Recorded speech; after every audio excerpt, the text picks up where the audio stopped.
Well, hello. Welcome back to the Vineyard. I hope you're still with us. This is day 3. It's Wednesday of our podcast as we're following Holy Week and looking at all the different aspects to Holy Week. It's yesterday was a big day for Jesus. He shared a lot through the Gospels. If you would read through any of those, you'll see there's tons of parables and a lot of prodding of the Pharisees and kind of taunting them and basically separating and saying who's in, who's out. And so it was a eventful day. Wednesday, interesting enough, is kind of an empty day. There's not much said. Maybe some of those stories were said on Wednesday, and the other apostles were just sharing a collection. But really, it does not identify anything on Wednesday, except one thing. You'll see in Luke 21:37, it says, each day Jesus was teaching at the temple, and each evening he went out to spend the night on the hill called the Mount of Olives. And all the people came early in the morning to hear him at the temple. And so he would have come back into the temple probably on Wednesday, or he took the day off outside pondering, staying in the garden of the Mount of Olives, in the garden there. And you see that was a daily thing to go into the temple. He wasn't sleeping on the streets in Jerusalem. He would go out in that garden area, and that's where he would sleep. It's a good place, much like our prayer garden out here would be a good place to kind of to sleep and spend the night. You certainly want to do it right up here on the concrete of a city. And so it just makes sense with what they were doing. But this day is usually either vacant, or they also known as Spy Wednesday.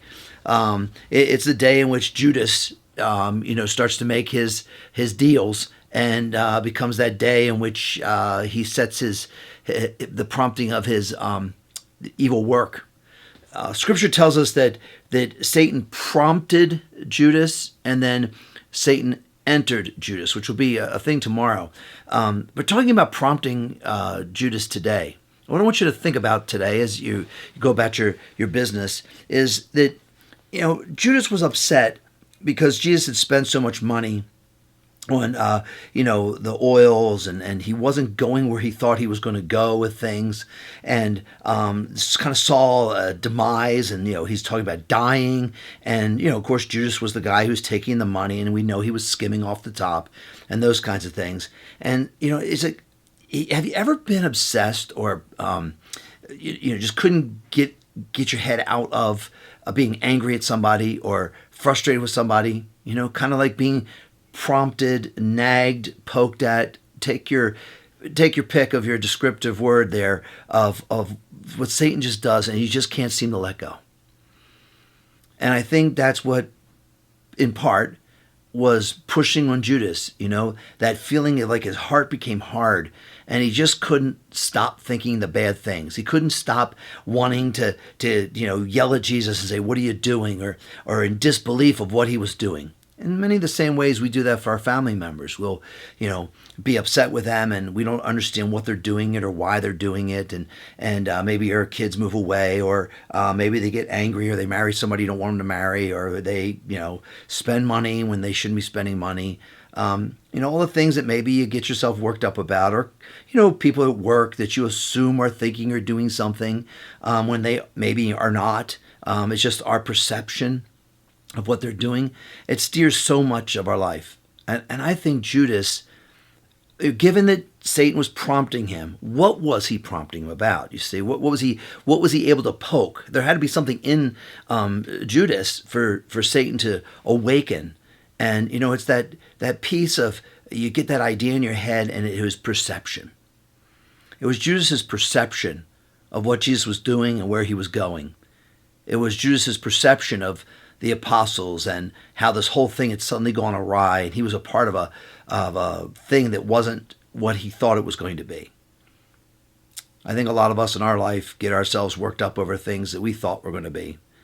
I know I had, as a father and a grandfather, had grandiose ideas of how, my Leave It to Beaver family was going to be. And it doesn't always end up that way, because life gets messy and things change all around, and they're not exactly what you think they would be. And, you can allow Satan to just keep poking you and get frustrated more and more. Or you can just say, I could live like that and end up wanting to kill somebody, or wanting to hurt somebody, or lash out at somebody, taking Matthew's idea that if you say a curse to someone, you've murdered them. That kind of feeling that we have inside. Or you can just say, it is what it is, and there's something more important. Watching what would have unfolded for the disciples who did stick with Jesus, like John, who did not run away, but ended up having his mom entrusted to him, having Jesus' mom entrusted to him. He was able to see more of the story unfold. And where the others ran away, or they had their ideas of what was going on and made those assumptions. And so as Satan loves to prompt us, as Satan loves to poke us and get us going about things, I encourage you that there is time of Lent and Holy Week to step away from some of that and just maybe say to yourself, what's really most important here? That I spend time with my spouse, my kids, my grandchildren, whatever, or that I make this point because I think this point is so important because my perspective is this is wrong. When in reality, maybe our perspective is what's wrong. And so as you reflect on this day, consider the things that are most important, the things that have the greatest value, and see Jesus in all of those. And don't let Satan poke the bear. He has no power in his hands that we don't give him. Be blessed today.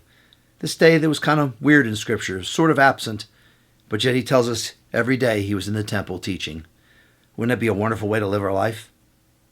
Pray you're blessed by today's podcast and give you something to think about. And I'll be back tomorrow and every day this week, Friday, Saturday, and Sunday we'll be here. Don't forget those service times, 6:30, sunrise service, 8 o'clock traditional service, 9:30 and 11 o'clock our contemporary services for Easter. God bless you. See you tomorrow. It's Pastor Chris Tegnatel here at the Vineyard.